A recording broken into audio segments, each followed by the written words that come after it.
Take a moment to pause, breathe, and allow your heart to reflect. In the depths of your soul, where the most honest truths reside, ask yourself this: what areas of your life feel as though they have withered and dried up, like an arid desert devoid of life? Is it your marriage, once full of passion and tender connection, now caught in the rhythms of routine, where love feels distant and words feel hollow? Is it your career, a path you once pursued with enthusiasm, now reduced to a series of obligations that feel heavy and monotonous? Perhaps it is your ministry, where you've tirelessly sown seeds, yet the ground seems hard and unyielding, leaving you weary and questioning your purpose. Or maybe it is your spiritual walker, once vibrant journey with God that now feels barren, as if the flame that once burned bright in your heart has dimmed to an ember, struggling to stay alive. You've tried to revive these areas, haven't you? You've poured out your strength, read countless books, sought advice, attended conferences, and whispered prayers into the stillness of the night. You've put your heart into strategies, solutions, and every effort imaginable, but the dryness remains. The valley of dry bones feels all too real, a landscape of silence, stagnation, and lifelessness, stretching as far as you can see. But perhaps, just perhaps, the answer isn't found in doing more. Perhaps the answer lies not in your efforts, but in the breath of God. What if the true remedy for what feels lifeless isn't within your control, but within His power? Picture the scene vividly. You stand, as Ezekiel did, in the middle of a vast valley.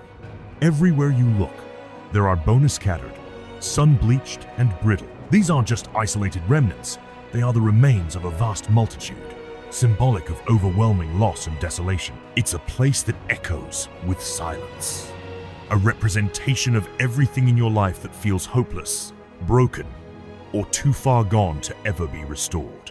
And then God speaks. His voice cuts through the stillness, asking a profound question. Can these bones live? Pause here. Reflect. What would your answer be? Would you, like Ezekiel, respond with humility and faith, acknowledging the sovereignty of God with the words, "Lord, only you know"? Or would despair cloud your vision, whispering that some things are simply beyond redemption? The beauty of Ezekiel's response is that it recognizes a fundamental truth. When faced with the impossible, human understanding falls short. Yet, where human possibility ends, divine power begins. Imagine lifting your hands in surrender, as if to say, "God, I cannot, but you can." You utter a prayer, not a polished, eloquent one, but a raw and honest plea. Spirit of the living God, breathe upon these dry bones. Breathe life into what is dead. Restore what has been broken. Rekindle the fire that has grown cold. Let your breath sweep over the desolation in my soul and bring forth newness, vibrancy, and purpose. This prayer is more than a request. It is an act of trust. It is an invitation for God to step into the depths of your circumstances and do what only He can do. It is a cry for His Spirit to move not just around you, but within you, transforming you from the inside out. Think back to Ezekiel's vision. When God instructs him to prophesy over the bones, something extraordinary happens. The bones begin to rattle, moving together with purpose. Sinews form, and flesh covers them. A structure emerges where there was once only chaos. Yet even then, the bodies remain lifeless. The message here is profound. Effort alone cannot bring life. Organization without the Spirit is empty. Only when Ezekiel calls upon the breath of God does true life enter those bodies, transforming them into a mighty army. This is a vivid reminder that no matter how much we labor to fix, rebuild, or restore, the essence of life comes from God alone. And what does this mean for us? It means that the dry bones in your life, the areas that seem hopelessly lifeless, are not beyond the reach of God's Spirit. He is the Creator who breathed life into Adam from the dust of the earth. He is the Redeemer who brought Lazarus out of the grave. He is the Restorer who turns deserts into streams and ashes into beauty. Ezekiel's vision was not merely a spectacle. It was a message for the people of Israel. The dry bones symbolized a nation in exile, a people who had lost everything: their land, their temple, their identity as God's chosen people. They felt cut off, abandoned, and hopeless. Their cry was one of despair.